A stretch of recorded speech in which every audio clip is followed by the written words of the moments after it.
Hello and welcome to Ask the Lawyers. I'm Leslie Rohde. We're taking on a popular topic today, texting while driving. And our guest today is attorney Kathy McArthur of the McArthur Law Firm in Macon, Georgia. Kathy's recovered more than $250 million for her clients, many of which were involved in some serious car or truck accidents where texting and driving were involved in that. Thanks, Kathy, so much for being with us. Thanks, Leslie. I'm so glad to be here to talk about this very important topic. You know, we see a lot of promotional ads and things about teenagers and teenagers who are texting and driving. And it makes some of us think that the problem is the teenagers and texting and driving. Is it that problem, or is it all of us who are the problem? It's actually all of us who are the problem. It does not matter. It does not discriminate as pertains to age. I think it used to be maybe that teenagers were more comfortable with cell phones in the first place, but now we adults have become accustomed to it too. We're texting and driving and dictating and watching our GPSs, and we're doing just as many things as teenagers are doing that are just as distracting or more so. You know, you're in Georgia there. What's the penalty under Georgia law if I'm caught texting and driving?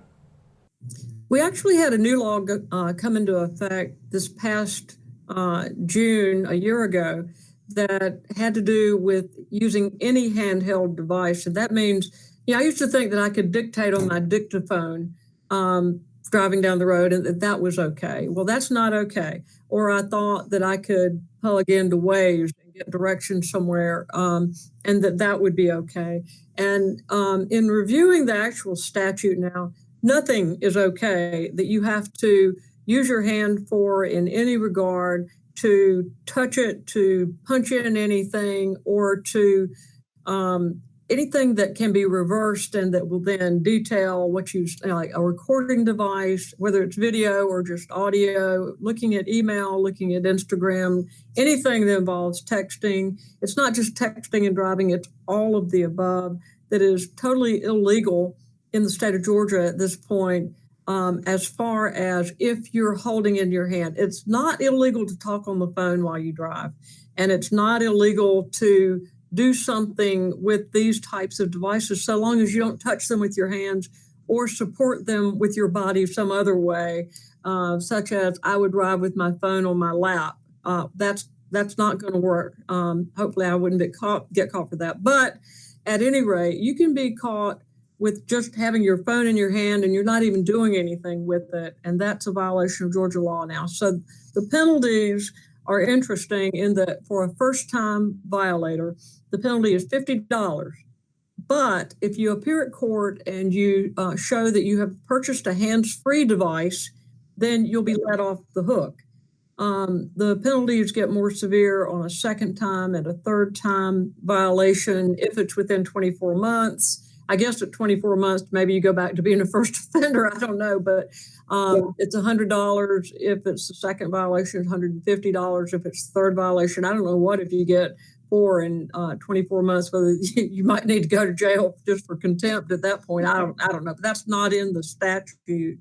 But you know, they're serious about it. I know people. In fact, my stepdaughter has been ticketed for holding her cell phone in her hand, not even using it. I haven't yet. I've done, you know, I've done it, and you know, it's like it's hard to break yourself of touching it, holding it, but that is the law in the state of Georgia. Got to get it in that hands-free device. You got to put it in that little hook or something. Get it out of your hands. What about the penalties if it causes property damage, or maybe somebody gets injured in an accident? You know, you can be charged if you were talking on a cell phone and if you were breaking the law that had to do with that you were holding your cell phone, or, you know, that it's not against the law to drive, use, and talk on the cell phone. And our law says reasonable use of cell phone is legal while driving. The question is, what is reasonable? So if you're in heavy traffic, congested, a time where you need to be paying attention, have both hands on the steering wheel, not talking on the phone, distracted at all, then maybe it's not reasonable to be talking on the cell phone at all. Or if you're weaving in and out of traffic, or if you're doing some maneuver that would make it unreasonable to be talking on a cell phone, just talking on it at all would be unreasonable. Well, if you're actually holding it in your hand, even if it's a reasonable use of cell phone that would not be illegal, it's now illegal. That's the breaking the law. And when you're breaking the law and you have a wreck and hurt somebody, then it's called negligence per se, or negligence as a matter of law. And if it and you are responsible, and if it's something where you can be actually charged with reckless driving because of it, if you kill someone, that becomes a felony vehicular homicide. So it can get very serious very quickly, and these things happen where people are hurt or killed in the blink of an eye. So it is it's exceptionally important for people to know the law, but knowing the law does not, like ignorance of the law is not a defense on this at all. It is per se against the law to hold your cell phone or touch a recording device while you're driving, because it is deemed so distracting. I know there are critics of this law, though, and others that are around the country as well. What do you say to people who will just say, I can talk on a phone, I can use, it's not really affecting my ability to stay safe?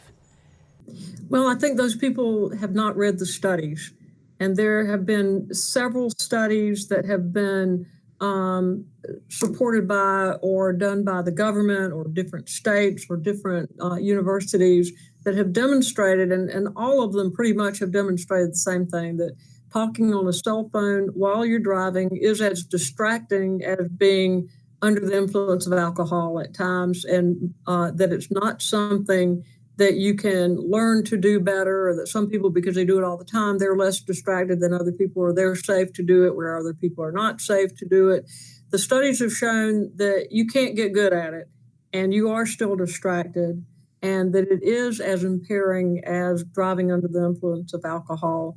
And that's really not in question anymore. And that's why these laws have come into play. And, you know, I represent injured parties and the families of people who were killed in wrecks. And I say in almost half or more of the cases we see now, someone was on the cell phone. It may not have contributed to or caused, or it could be the victim driver was on the cell phone. But it's amazing how many people are on their cell phones while they're driving. And maybe the hands-free part of it won't change that. People will be just talking hands-free. But this is an attempt to at least limit the part of it where you're actually maneuvering your body and your hand and your arm, and you're taking your eyes off the road to do that. And you have to be instructing it verbally, which it does eliminate some of the distraction, but not all. So it's a good attempt, and I think it's worthwhile, because we've had, the numbers are tremendous, and I don't have them right here at my fingertips, but the numbers of people injured terribly and killed as a result of texting or cell phone use non-hands-free is tremendous. So if I'm in an accident and I suspect that the other driver who may have hit me was texting and driving, what should I do? Is there anything I can do about it? Well, the first thing, if you're injured, obviously, if you weren't injured, not really anything should be done necessarily. However, if you were injured, it's important to get an attorney and talk to an attorney and ask them what to do, because in order to get the cell phone records of the at-fault driver, you really need to do that within a short period of time, sometimes a year, sometimes 6 months if it's a tractor trailer that hits you and you believe that the tractor trailer driver was talking on the phone or not using a hands-free device or something. And sometimes the records are destroyed in a 6-month time frame, so that if you don't get a lawyer and you don't file suit and have a subpoena put on the company for the adverse driver to get those records can be lost. So I would advise talking to an attorney and seeing what the law is in the state where you're talking about. In Georgia, it would be you can't get those records, or you can't get anything done about it, and you can't make the investigating officer charge the person or even make the inquiry. And most of the time they don't ask whether they were on the cell phone. So that officer couldn't go and ask for the records? The officer could, but they don't usually. And if you're hurt, you're not clamoring there at the scene to be sure that the officer does his job.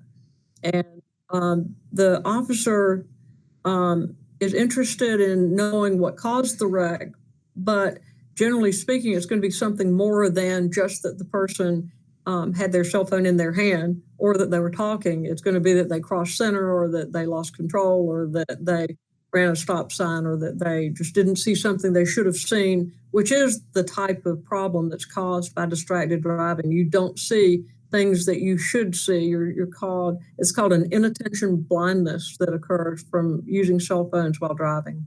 Interesting. And a lawyer like yourself would know how to go about getting those records as quickly as possible. Is that the only way to really know if a person was texting and driving? Unless they tell you, of course. Yeah, well, if they admit it, that's one way, but most people would not admit it. They wouldn't volunteer it. And you're not in a position when you're hurt to ask them. The officer most times doesn't check their phone. So really the only way to find out after the fact is through filing action and getting their records to see. And it is significant, it's important to know whether the person was impaired by using a cell phone at the time that they caused any type of wreck where there's a serious injury or a possible death. Kathy, what are some good takeaways that people can learn from this? You've given us a lot of good information. What do you want people to know from your experience in being involved in some of these cases involving texting while driving? Well, I used to call my car my mobile office, and because I used my phone constantly while I was driving, and I was just probably one of the used it more than most people did. And then after I started getting these cases where there are horrific injuries and deaths, and I read the studies, it has made an impact on me, but it has not 100% stopped even me. I know it's very difficult. People need to understand how significant the impairment is and how much it changes your attention that you're putting on the road, and that you do it at all if someone's riding in the car with me. And I guess that's kind of like, it's sort of like, okay, I'm willing to risk my life and maybe whoever I hit, but not someone riding with me. I think people need to think it through as to what they're risking, myself included, and see if it's really worth it. Because if you just put that phone down, how long will it be before you're actually parked? Which, by the way, if you're parked, it's okay to pick up your cell phone, but you have to be able to prove that you were parked. Not at a red light, that's stopped, that's not parked. So it's still illegal there. Kathy, you've given us all something to think about. So thank you very much for all of this information. Thank you for asking. I'm happy to do this. I want to remind all of you to please subscribe to our YouTube channel where you can see all of these great episodes of Ask the Lawyer.